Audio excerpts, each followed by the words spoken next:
Hello, Royals. This is Madam Menzel Mosley again. I hope everybody's doing well. I know that you probably watched a few of my videos, and I just want to tell you a little bit about myself. The things that I speak about is the things that I've experienced a lot, and I know what it's like to be somewhere in life and not have anybody to speak into your life.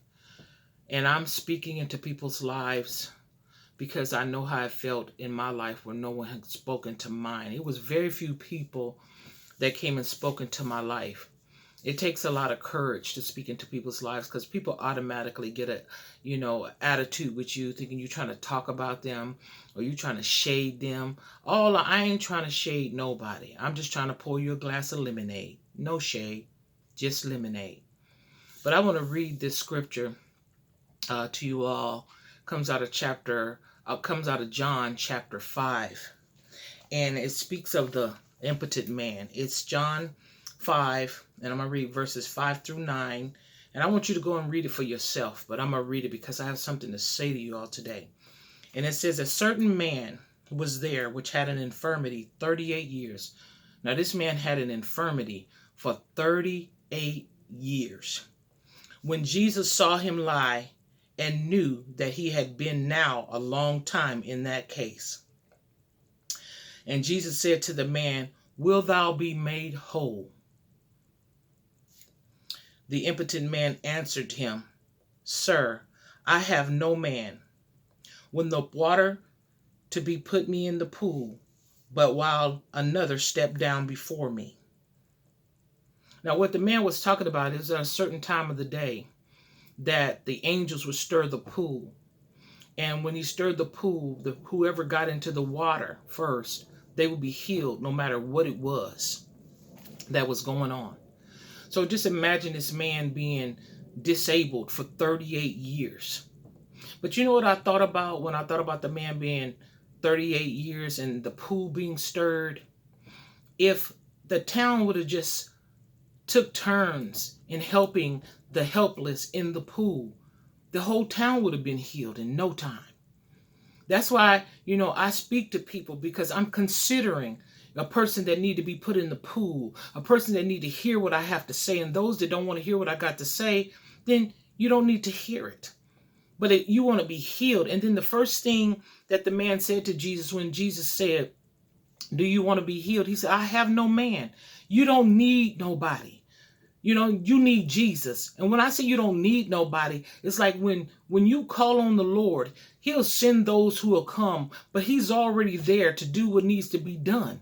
And this is not to slight any person that in our life, but some people find their ability in your disability. Some people ain't going to help you because not helping you helps them.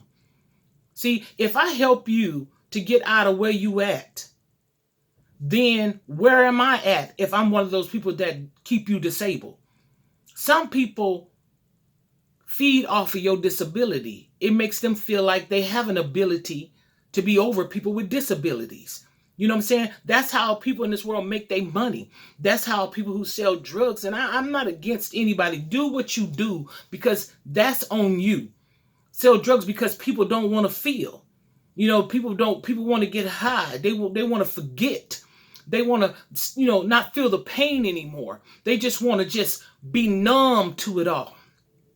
So people get rich off of your disability. And that's why we have to take responsibility for each other and speak into each other's lives so that we can live this life and live it in abundance. So after the man said, I have no man, Jesus is like, I didn't ask you that. I didn't ask you, did you have nobody? I asked you, do you want to be healed? And the man said yes. And Jesus said, well, take up your mat and walk.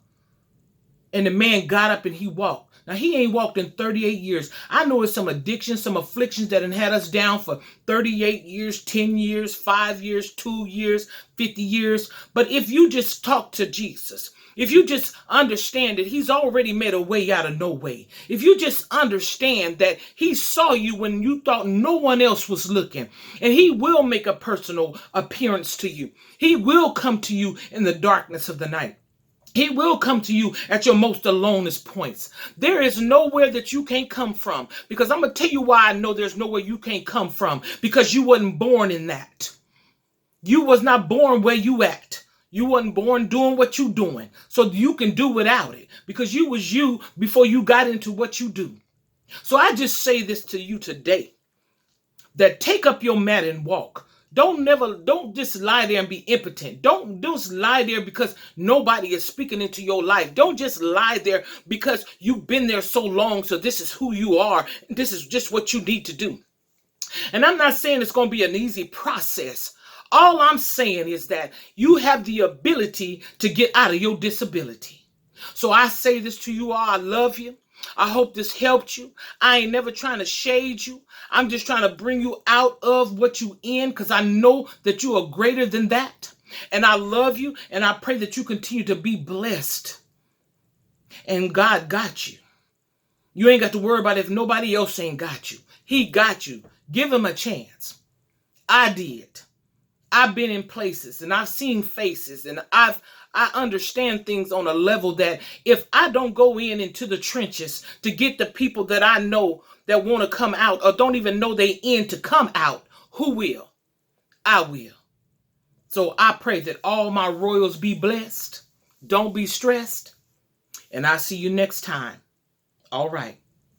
Get it before it gets you.